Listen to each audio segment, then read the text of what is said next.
வேளாண் பட்ஜெட் முந்தைய அரசுகளின் திட்டங்களுக்கு ஸ்டிக்கர் ஒட்டி அறிவித்ததாக எதிர்க்கட்சிகள் கண்டனம். ஒரு சில அறிவிப்புகள் வரவேற்கத்தக்கது என பிரேமலதா, சௌமியா உள்ளிட்டோர் கருத்து.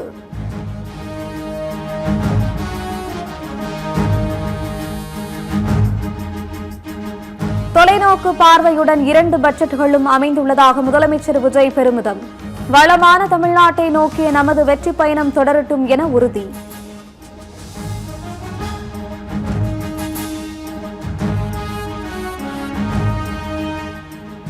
வேளாண் பட்ஜெட் என்ற பெயரில் முதலமைச்சருக்கு ஜால்ரா அடித்து புகழ் உரை என எதிர்க்கட்சித் தலைவர் உதயநிதி கண்டனம்.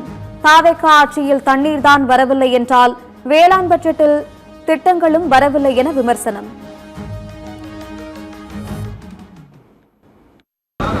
பட்ஜெட் அப்படின்று சொல்வதை விட முதலமைச்சருக்கு முழுக்க முழுக்க ஜால்ரா அடித்து ஒரு மிகப்பெரிய புகழுரையை அந்த அமைச்சர் அவர்கள் மரபுக்கு மீறி இந்த செயலெலாம் செஞ்சுருக்கிறாங்க. இந்த ஆட்சியில் காவிரியில் தான் தண்ணி வரல அப்படின்னு பார்த்தீங்கன்னா, வேளாண் பட்ஜெட்டில் திட்டமும் எந்த விதமான ஒரு புது திட்டமும் இந்த ஆட்சியாளர்கள் அறிவிக்கிறார். விவசாயிகளுக்கு கொடுத்த வாக்குறுதிகள் எதையும் தாவேக அரசு நிறைவேற்றவில்லை. வேளாண் பட்ஜெட் விவசாயிகளுக்கு மிகப்பெரிய ஏமாற்றம் என எடப்பாடி பழனிசாமி பேட்டி. வேளாண் பட்ஜெட்டில் வேளாண் துறை அமைச்சர் கிட்டத்தட்ட 2 மணி நேரம் 35 நிமிடம் பேசியிருக்காரு. அதுதான் சாதனையாக வேளாண் பட்ஜெட்டுடைய சாதனை. 2 மணி நேரம் 35 நிமிஷம் பேசி வேளாண் பெருமக்களுக்கு எதுவுமே கிடைக்காம, எந்த ஒரு பயனும் கிடைக்காம ஓதுங்க. இப்போ 2 மணி நேரம் கேட்டது பத்தலையா?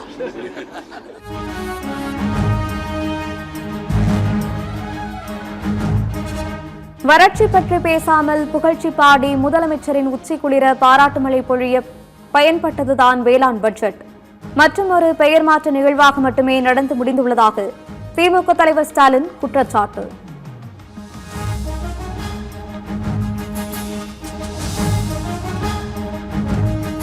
கல்தடையை நீக்க மறுப்பது ஏன் என முதலமைச்சர் விஜய்க்கு தேமுதிக பொதுச் செயலாளர் பிரேமலதா சரமாரி கேள்வி. கல்லை ஊட்டச்சத்து பானம் என அறிவித்து அனைவரும் பருக ரேஷன் கடைகளில் விநியோகிக்க வேண்டும் என வலியுறுத்தல்.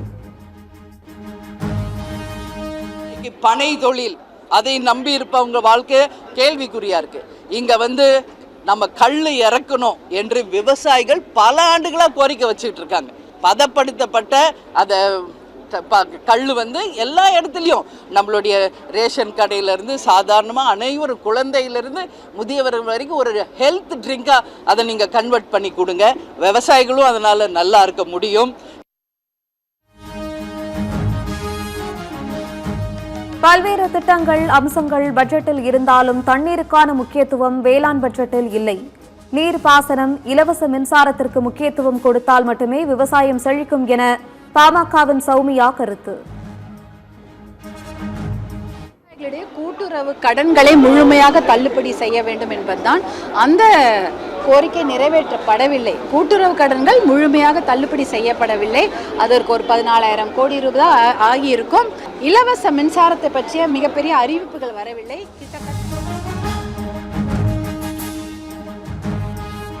வேளாண் பட்ஜெட்டில் அமைச்சர் அறிவித்த நிதிக்கும் திட்டத்திற்கும் சம்பந்தமில்லை என தமிமுன் அன்சாரி குற்றச்சாட்டு. தார்பாய் வழங்கும் திட்டத்தில் முரண்பாடு உள்ளதாக பேட்டி.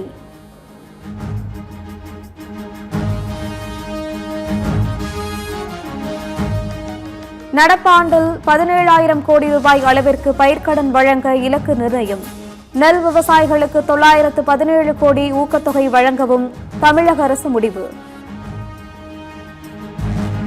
தமிழ்நாட்டில் பயிர் சாகுபடிக்கான குறுகிய கால வேளாண் கடன் தேவைகளை நிறைவு செய்யும் பொருட்டு 2026-27 ஆண்டில் 17,000 கோடி ரூபாய் அளவிற்கு பயிர்க்கடன் வழங்கப்படும்.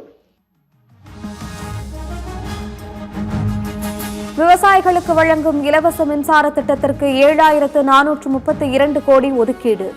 அமைச்சர் வினோத் அறிவிப்பு.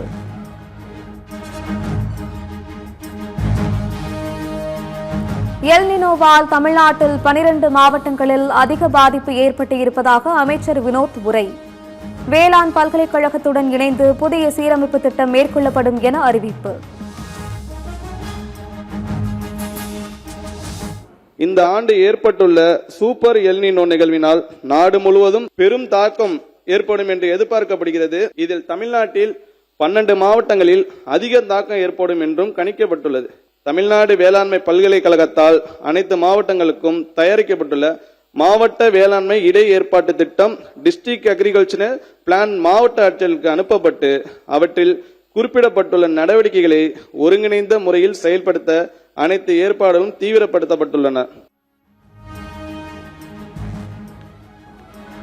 தமிழ்நாடு மண் வளத்தை பாதுகாப்பதற்காக 600 கோடி ரூபாய் நிதி ஒதுக்கீடு. 4 கோடி ரூபாய் மதிப்பில் விவசாயிகளுக்கு மண்வள அட்டை வழங்கப்படும் என வேளாண் அமைச்சர் வினோத் அறிவிப்பு.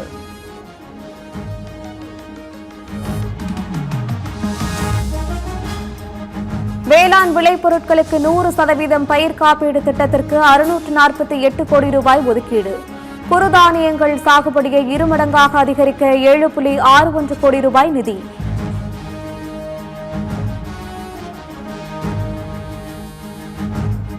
மழை வெயிலில் இருந்து விளைபொருட்களை பாதுகாக்க 44,000 தார்பாய்கள். விவசாயிகளுக்கு தார்பாய்கள் வழங்கும் திட்டத்துக்கு ரூபாய் 10 கோடி ஒதுக்கீடு.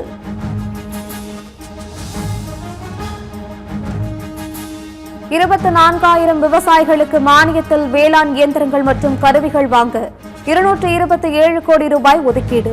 கிராம அளவிலான 50 வேளாண் இயந்திர வாடகை மையங்கள் 80% மானியத்தில் வழங்கப்படும் என அறிவிப்பு. மக்கள் சேவகர் அஞ்சலை அம்மாள் பெயரில் விருது வழங்க 50 லட்சம் ரூபாய் ஒதுக்கீடு. முதல் பரிசு பெறும் 10 பேருக்கு தலா 2.5 லட்சம் ரூபாய் பரிசு தொகை வழங்கப்படும்.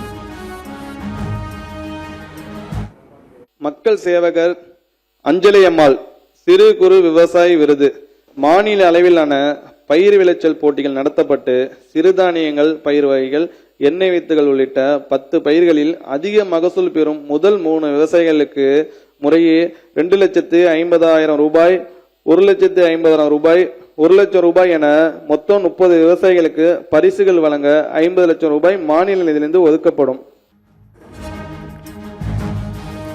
தமிழகம் முழுவதும் சீமை கருவேல மரம் அகற்றுவதற்கு 4 கோடி ரூபாய் நிதி ஒதுக்கீடு.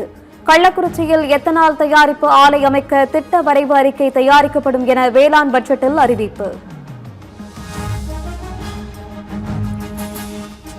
திருக்கோவிலூர், முசிறி, காரைக்குடி, தாராபுரம், கும்பகோணத்தில் வேளாண்மை பொறியியல் விரிவாக்க மற்றும் பயிற்சி மையங்கள்.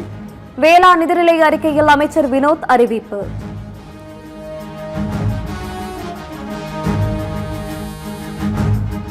முந்தைய அரசுகளின் நலத்திட்டங்களை தாவேக அரசு தொடர்ந்து நடைமுறைப்படுத்தும். சட்டத்துறை அமைச்சர் நிர்மல்குமார் பேட்டி.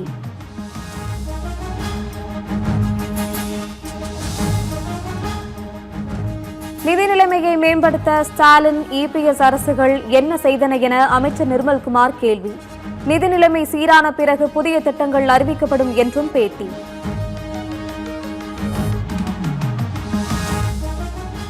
வேளாண் பட்ஜெட் அறிக்கையில் இருப்பது மட்டுமே அவை குறிப்பில் இருக்கும். அறிக்கையில் இல்லாத கருத்துக்கள் அவை குறிப்பில் இருந்து நீக்கப்படும் என சபாநாயகர் JCD பிரபாகர் திட்டவட்டம். பேரவையில் கொடுக்கப்பட்டிருந்த வேளாண்மை நிதிநிலை அறிக்கையின் படி இல்லாமல் வேறு செய்திகளை குறிப்பிட்டிருந்தால் கூடுதல் செய்திகளை அதில் அவை குறிப்பிலிருந்து நீக்க வேண்டிய குறிப்பிருந்தால் மட்டும் நீக்குவேன். பெண்கள் குறித்து சர்ச்சைக்குரிய வகையில் பேசிய வழக்கில் முன்னாள் அமைச்சர் பொன்முடிக்கு பிடிவாரண்ட். செப்டம்பர் 2ஆம் தேதிக்குள் கைது செய்து ஆஜர்படுத்த சென்னை ஜார்ஜ் டவுன் நீதிமன்றம் உத்தரவு. சட்டப்பேரவையில் அமைச்சர் ஆனந்துடன் அதிமுக அதிருப்தி எம்எல்ஏக்கள் சந்திப்பு. எடப்பாடி பழனிசாமி மீது அதிருப்தியில் இருக்கும் நிலையில் சந்திப்பு நடைபெற்றதால் மீண்டும் சலசலப்பு. அத்திக்கடவு அவிநாசி திட்டம் தொகுதி பிரச்சினைகள் குறித்து அமைச்சருடன் சந்திப்பு. தாவேக இணைவு குறித்த கேள்விக்கு முன்னாள் அமைச்சர் SP வேலுமணி திட்டவட்ட மறுப்பு.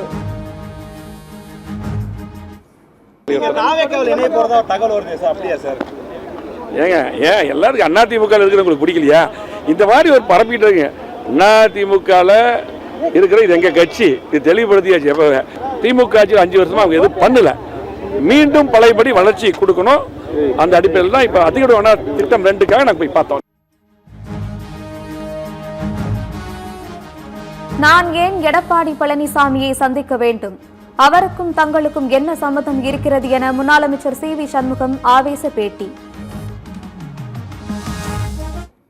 அவரையா நாங்கள் சந்திக்கணும்? அவருக்கு எங்களுக்கு என்ன ஆகுது? அவரையா நாங்கள் சந்திக்கணும்? சட்டமன்ற குழு தலைவராக இருக்காரு, பொதுச் செயலாளராக இருக்கிறாருல, சேர்ந்து பயணிக்க முடியாது. தேவையற்ற கேள்விக்கெல்லாம் இப்போ நான் பதில் சொல்ல முடியாது.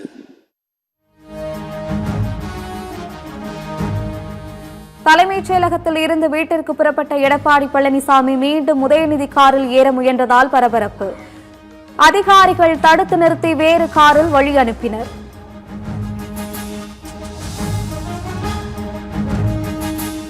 ராணிப்பேட்டை, திருவள்ளூர், நீலகிரி, கோவை, தேனி மாவட்டங்களில் இன்று கனமழைக்கு வாய்ப்பு. திருநெல்வேலி, கன்னியாகுமரி மாவட்டங்களில் கனமழை பெய்யும் என வானிலை ஆய்வு மையம் தகவல்.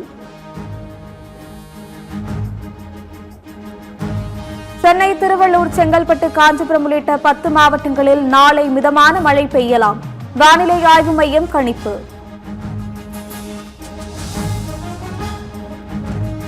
தொடர்ந்து ஏறுமுகத்தில் ஆபரண தங்கத்தின் விலை சவரனுக்கு 2160 ரூபாய் உயர்ந்து ஒரு சவரன் 1,10,000 ரூபாய்க்கு விற்பனை. வெள்ளி விலை கிலோவுக்கு 10,000 ரூபாய் உயர்வு. 1 கிராம் 250 ரூபாய்க்கும், பார் வெள்ளி 1 கிலோ 2,50,000 ரூபாய்க்கும் விற்பனை.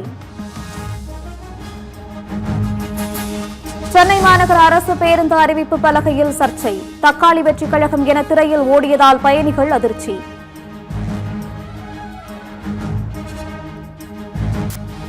கன்னியாகுமரி மாவட்டம் சிதறால் அருகே அதிசய தென்னை மரம்.